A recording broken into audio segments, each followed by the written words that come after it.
ଫୁଲଠୁ କମଳ, ଜହ୍ନଠୁ ଶୀତଳ, ମଧୁଠୁ ବି ମଧୁର ତାର ନାଁ। ସିଏ କିଏ? ସିଏ ହେଉଛନ୍ତି ଆମ ମା।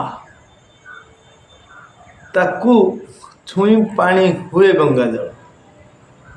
ପାଣି ବି ମା ଛୁଇଁଦେଲେ ଗଙ୍ଗା ସହିତ ସମାନ ହେଇଯାଏ। ଭଙ୍ଗା ଘରକୁ ବି ସିଏ କରେ ସେ ଦେଉଳ। ମଧୁଠୁ ବି ମଧୁର ତା ନାଁ। ସିଏ ହେଉଛନ୍ତି ଆମ ମା। ଆଜି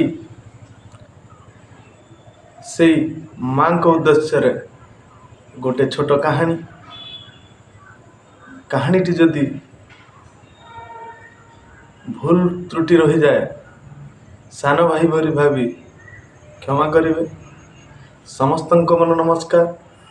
ମୁଁ ବିଭୀଷଣ। ଆଉ ଗୋଟେ ସୁନ୍ଦର କାହାଣୀ। ଗୋଟେ ଗାଁରେ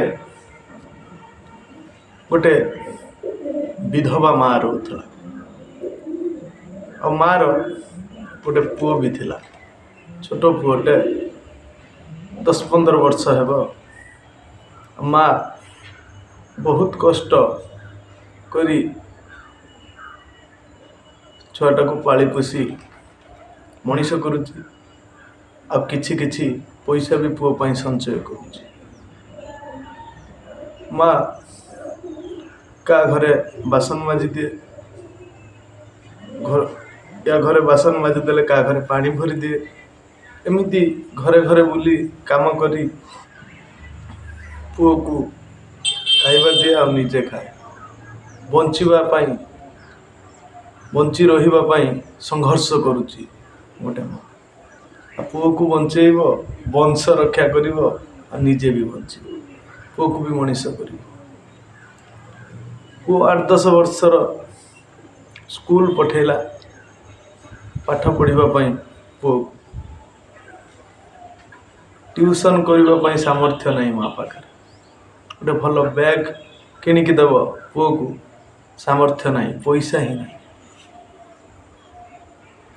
ଯାହା ଯେମିତି କରି ପୁଅକୁ ସ୍କୁଲ ପଠାଏ। ଖାଇବା ପିଇବା ତାଙ୍କ ଘରୁ ଖାଇବା ନେଇ ଆସିଥିବ। ତାଙ୍କର ଯାହା ଘରେ କାମ କରନ୍ତି, ଯାହା ତାଙ୍କର ବଳିଥାଏ ନେଇ ଆସି ପୁଅକୁ ଖାଇବାକୁ ଦିଏ, ନିଜେ ବି ଖାଏ। ତାଙ୍କର ଯଦି କିଛି ଖାଇବାକୁ ଦେଇଥିବେ, ଖାଇଦିଏ, ସିଏ କିନ୍ତୁ କାନିରେ ବାନ୍ଧି ମା ତା ପୁଅ ପାଇଁ ଆଣିଥାଏ। ମା ଖାଇବ ଆଉ ପୁଅ ଖାଇବ। ବହୁତ କଷ୍ଟ ଯନ୍ତ୍ରଣା ଭୋଗ କରି ପୁଅକୁ ପାଠ ପଢ଼ାଉଥିଲା। ପୁଅ ବଢ଼ିଗଲା। ପୁଅ ଯେତେବେଳେ ବଢ଼ିବ ତ ମାଆର ବୟସ ବଢ଼ିବ। ମା ବୁଢ଼ୀ ହେଇଗଲା। ପୁଅ ମେଟ୍ରିକ୍ ପାସ୍ କଲା, କଲେଜ ଗଲା। ପୁଅର ପାଠ ପଢ଼ା ସରିଗଲା। ଏମିତି ପାଠ ପଢ଼ା ପୁଅର ସରିଗଲା।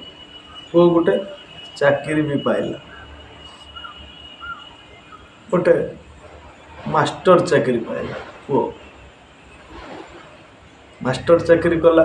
ମା ଯେତେବେଳେ ପୁଅ ଦରମା ପାଇଲା, ମାଆକୁ କହିଲା, ମା ଆଉ ତୋର କିଛି ଆବଶ୍ୟକ ନାହିଁ ଯେ କାହା ଘରେ କାମ କରିବାର। ଆମର ଯେତିକି ଦରମା ମିଳୁଛି ମୋତେ, ଆମେ ମା ପୁଅ ଆରାମସେ ଚଳିଯିବା। ଆଉ ପଇସା ବି କିଛି ରହିପାରିବ। ଆବଶ୍ୟକ ନାହିଁ, ଆଉ ଯାଆ ନା। ଆମର ଯେତେବେଳେ ଆବଶ୍ୟକ ଥିଲା ସେତେବେଳେ ତ କରୁଥିଲୁ। ପଇସାଟା ଆଉ କୌଣସି ଆବଶ୍ୟକ ହିଁ ନାହିଁ। ପୁଅ ମାଆକୁ କହିଲା, ମା ଘରେ ରହିଲା। ପୁଅ ସ୍କୁଲ ଯିବ ପାଠ ପଢ଼ିବାକୁ, ଚାକିରିକି। ମା ଖାଇବା ବନେଇ ଦେଉଥିଲା। ଏମିତି ମାଆର ଦିନ ହଠାତ୍ ଦେହ ଖରାପ ହେଲା। ପୁଅ ମାଆର ସେବା କଲା।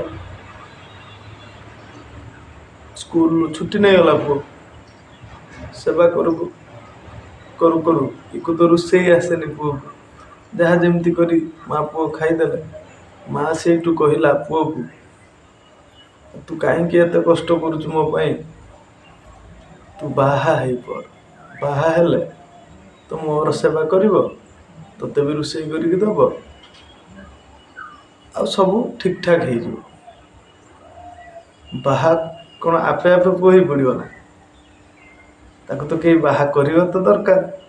ବାହା ହେଲେ ବାହା କରେଇଲେ ତ ଏ ବାହା ହେବ। ଏ ସେଇଠୁ ମା କ'ଣ କଲା ନା, ସେ ଯାହା ଘରେ ସବୁ କାମ କରୁଥିଲା ତାକୁ ବହୁତ ଭଲ ପାଉଥିଲା ଲୋକ। ତାଙ୍କୁ କହିଲା ମୋ ପୁଅ ବୟସ ହେଇଗଲାଣି, ଟିକେ ବାହା କରନ୍ତା, ଆଉ ମୋ ପୁଅ ତ ଚାକିରି କରିଛି। ତାଙ୍କର ବି ଭଲ ପାଉଥିଲେ ୟାଙ୍କୁ। ଆଉ ଗୋଟେ ବୋହୂ ସେମାନେ ଦାୟିତ୍ୱ ନେଇକି ମାଆର ପସନ୍ଦ ଅନୁଯାୟୀ ଦାୟିତ୍ୱ ନେଇକି ବୋହୂଟିଏ ଆଣିଲେ। ଦେଖିଲେ ପୁଅର ପସନ୍ଦ ହେଲା, ତାଙ୍କର ବି ପସନ୍ଦ ହେଲା, ସମସ୍ତଙ୍କର ପସନ୍ଦ ହେଲା। ପୁଅ ବି ଚାକିରି କରିଛି। ବୋହୂ ଆସିଲା, ସେ ବି ବହୁତ ଯୌତୁକ ଆଣିଛି। ଆଉ ଯୌତୁକ ଆଣିଛି ମାନେ ବହୁତ ଉପରେ। ସେ ତାଙ୍କର ଗରିବ ଘର। ପୁଅ ଅବଶ୍ୟ ଚାକିରି କରିଛି କିନ୍ତୁ ଗରିବ ଘର, ଭଲ ଘର ନାହିଁ। ଭଲ ଘର ବାଗେଇ ବି ନାହାନ୍ତି, କାହିଁକିନା ଏବେ ନୂଆ ନୂଆ ଚାକିରି କରିଛି। ଭଲ ଘରଟିଏ ବାଗେଇ ନାହାନ୍ତି। ବଡ଼ ଘରୁ ଗୋଟେ ଝିଅ ଆସିଲା। ମା କହିଥିଲା କ'ଣ ନା, ଯେ ଆସିଲେ ମୋ ସେବା କରିବ, ଆଉ ତୋତେ ବି ରୋଷେଇବାସ କରିକି ଦେବ। ଯେତେବେଳେ ବୋହୂ ଆସିଲା, 8-15 ଦିନ ଠିକ୍ ଠାକ୍ ଚାଲିଲା। ଯେତେବେଳେ 8-15 ଦିନ ପରେ ବିତିଗଲା, ରୋଷେଇବାସ କରି ଖାଇବାକୁ ଦେଲା ବୋହୂ ଶାଶୁଙ୍କୁ। ଠିକ୍ ଅଛି, ଶାଶୁ ଭାବିଲା ମୋ ବୋହୂ ବହୁତ ଭଲ। 8-15 ଦିନ ପରେ ପୁଅ ସେଦିନ ସ୍କୁଲ ଯାଇନାହିଁ। ରବିବାର ଥାଏ, ସ୍କୁଲ ଛୁଟି। ବୋହୂ କହୁଛି ପୁଅ ପାଖରେ, ମାଆଙ୍କ ସେବା ମୁଁ ଆଉ କରିପାରିବି ନାହିଁ, କରିପାରୁନାହିଁ, ମୋତେ ବହୁତ କଷ୍ଟ ହେଉଛି। ଚାଲୁନ ମାଆଙ୍କୁ ନେଇକି ବୃଦ୍ଧ ଆଶ୍ରମରେ ଛାଡ଼ିଦେବା।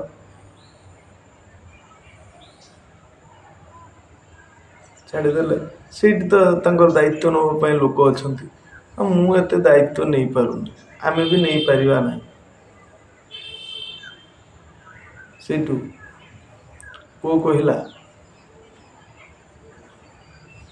ମୋ ମା, ମୁଁ ଯେତେବେଳେ ଏଡ଼ିକିଟେ ହେଇଥିଲି, ସିଏ ତ ମୋତେ କୌଣସି ଅନାଥ ଆଶ୍ରମରେ ଛାଡ଼ି ଦେଇନଥିଲା।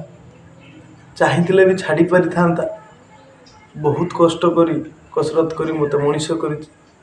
ସିଏ ତ ଚାହିଁଥିଲେ ମୋତେ ଛାଡ଼ି ଦେଇ ପାରିଥାନ୍ତା ଅନାଥ ଆଶ୍ରମରେ। ସିଏ ତ ଭଲ ଜୀବନଯାପନ କରିପାରିଥାନ୍ତା ଏକୁଟିଆ। ସିଏ ଯେତେବେଳେ ମୋତେ ଛାଡ଼ି ନାହିଁ, ଆଉ ମୁଁ କାହିଁକି ତାକୁ ଛାଡ଼ିବି? ପୁଅ ବୋହୂକୁ ଏଇ କଥା କହିଲା। ମା ସେପଟେ କାନେଇଛି।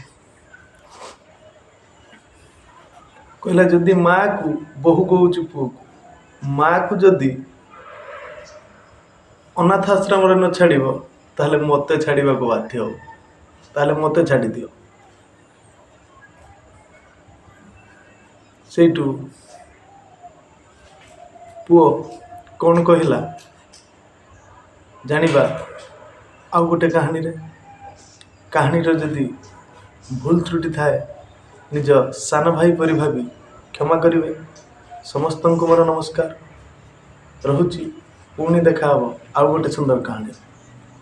ଜୟ ଶ୍ରୀରାମ, ଜୟ ଜୟ ଶ୍ରୀରାମ।